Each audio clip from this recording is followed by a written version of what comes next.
ìròyìn Yajoyajo láti iléeṣẹ́ jígí alára kẹrìnlélógún Abímbọ́lá Olúwatósìn Ọ̀dẹ́mọ̀ lóníròyìn. Ìjọba ìpínlẹ̀ Èkó sọ̀rọ̀ lórí ìgbà tí ìgbẹ́jọ́ ikú Mohbad yóò bẹ̀rẹ̀. Kọmíṣánná ètò ìdájọ́ nípínlẹ̀ Èkó Lawal Pedro ti ṣèlérí pé ìgbẹ́jọ́ ikú gbajúgbajà olórin tàkásùfé ìlérí olúwa Mohbad Alọ́ba yóò bẹ̀rẹ̀ láìpẹ́ o láti fi ojú gbogbo àwọn tó lọ́wọ́ nínú ikú rẹ̀ léde. Pedro ló sọ bẹ́ẹ̀ lásìkò tó ń bá àwọn akọ̀ròyìn sọ̀rọ̀ lọ́jọ́ Ajé lórí erédìí tí ìgbẹ́jọ́ náà ṣe falẹ̀ láti ọdún kan lé sẹ́yìn. Gẹ́gẹ́ bí ohun tó sọ, ìgbẹ́jọ́ náà pẹ́ tó bẹ́ẹ̀ látàrí onírúurú ìwádìí tí àwọn agbófinró ń ṣe o. Ó ní àtúpalẹ̀ forensic àti toxicology wà lára àwọn ìwádìí náà, èyí tí yóò jẹ́ gbàǹkangbì ẹ̀rí níwájú ilé ẹjọ́ o. Agbẹjọ́rò àgbà náà sọ níwájú sí pé ilẹ̀ Amẹ́ríkà ni wọ́n ti ṣe ìwádìí ìjìnlẹ̀ ọ̀hún o, nítorí àwọn kọ̀lọ̀rọ̀sí tó dáná sun ibi tí wọ́n ti lè ṣe ní ìlú Èkó, ìyẹn Lagos DNA and Forensic Center lásìkò ìwọ́de EndSARS ọdún 2020. Ó ní erédìí rẹ̀ tí àwọn fi lọ ṣe àwọn àyẹ̀wò náà nílẹ̀ Amẹ́ríkà nìyẹn. Pedro fìdí rẹ̀ múlẹ̀ pé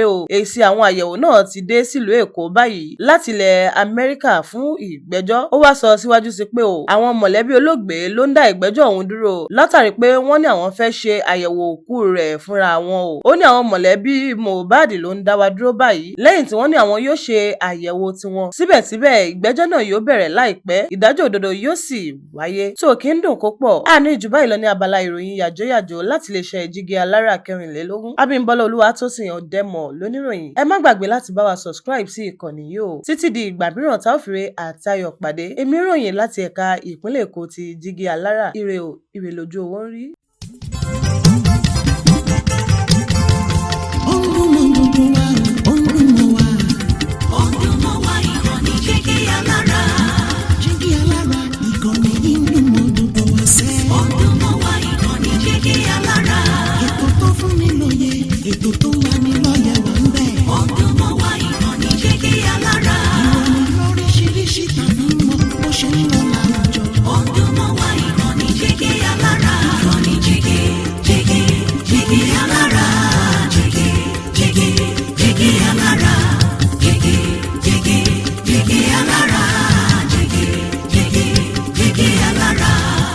Ìkànnì jígí alára kẹrìnlélógún bàbá gbogbo.